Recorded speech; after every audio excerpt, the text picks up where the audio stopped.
여러분 안녕하십니까, 진성호입니다.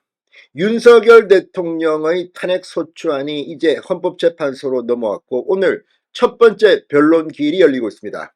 자, 윤석열 대통령 측 오늘 불출석할 것이라는 예상을 깨고 오늘 현장에 나왔습니다.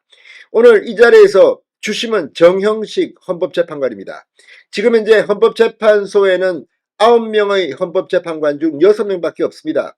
3명은 국회가 추천하지 않아 지금 현재 공석입니다.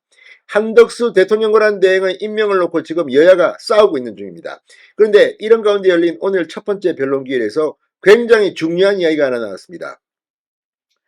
국회가 윤 대통령의 탄핵소추안을 통과시켜서 헌법재판소로 온 이 과정 자체가 적법한가는 근본적인 문제제기입니다.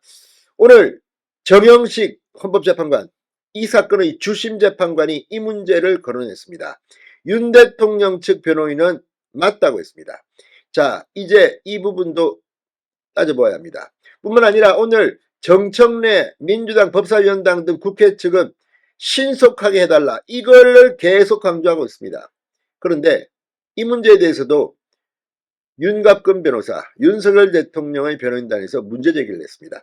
자, 이제 헌법재판소 지금 6명밖에 없는데 이 결정을 내릴 수 없다는 이야기가 많습니다. 그래서 지금 문재인이 추천해서 임명했던 문영배 헌법재판소장 직무대행조차도 이 부분에 대해서는 아직 회의 중이다, 말을 못합니다. 어쩌면 윤 대통령의 탄핵소추, 이것이 불법일 가능성도 있습니다.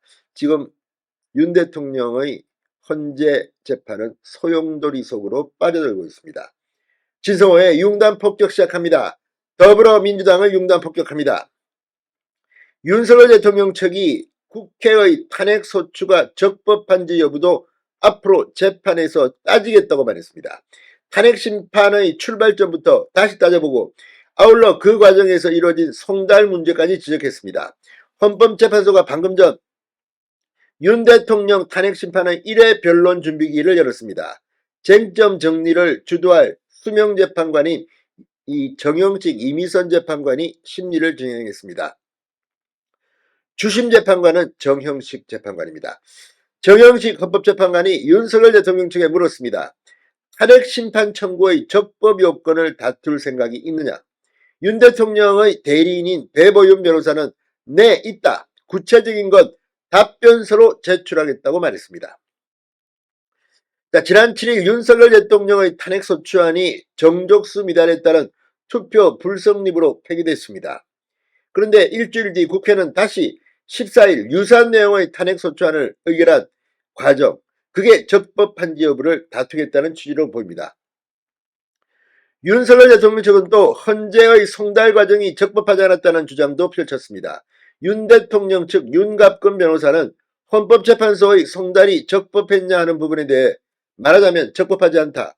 오늘 피청구인 측이 소송에 응했으므로 하자가 치유됐느냐는 변론으로 하더라도 그 문제를 지적하고 싶다.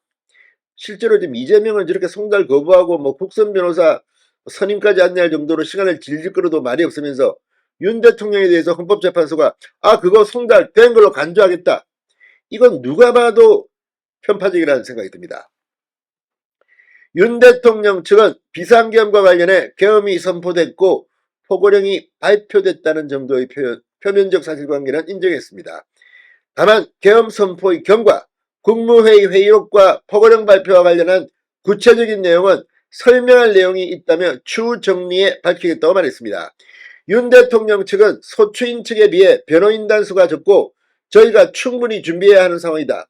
기일을 너무 빨리 잡으면 저희가 소송을 지원한다는 게 아니라 정리하는 데 시간이 필요하기 때문에 저희 입장을 고려해서 기일을 잡아달라고 요청했습니다. 지금 헌법재판소 쫓기는 게 있습니까? 이재명이 뒤에서 압력 넣습니까? 쿡쿡 찌릅니까? 왜 이렇게 조급한지 모르겠습니다. 이렇게 중요한 사항은 시간을 가지고 신중하게 해야 합니다. 자, 정형식 재판관은 피청구인 요구사항을 충분히 반영해서 심리를 진행하겠다. 그 대신에 협조를 해주셔야 한다. 필요 이상으로 충분히 할 수 있는데 안 하시거나 이런다면 그거에 대해서는 제재하겠다고 말했습니다. 국회 측은 탄핵소추 의결서에 적시한 소추 사유 내용에 대해 계엄군이 선관위 직원들의 휴대폰을 압수한 내용도 추가하겠다고 밝혔습니다. 윤 대통령 측은 이에 관해 소추 의결서를 기준으로 진행하는 게 맞다고 말했습니다. 헌법재판소는 오늘 약 40여 분간 양측의 주장을 들은 뒤 쟁점을 정리하고 증거 목록과 향후 재판 일정 등을 조율했습니다. 헌재는 사안 중대성을 고려해 다음 재판을 다음 달 3일로 잡았습니다. 자, 지금 이제 시작됐습니다. 윤 대통령의 첫 탄핵 심판에서 국회 측은 변론 시작에 앞서 신속한 파면을 주장했습니다.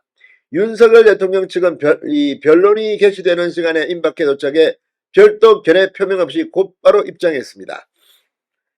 자, 탄핵심판소추위원인 정청래 국회법사위원장 오늘 오후 1시 45분쯤 재판에 출석하면서 신속한 파면을 위해 국회 소추위원으로서 최선을 다하겠다고 말했습니다. 이들은 이재명 빨리 대선 출마하려고 안달인 것 같습니다. 정말 너무 노골적입니다. 아무튼 오늘 진행을 보면 윤석열 대통령의 변호인단 그렇게 간단치 않습니다. 앞으로 뜨거운 전쟁이 시작될 것 같습니다. 진성호의 융단 폭격이었습니다. 여러분 감사합니다.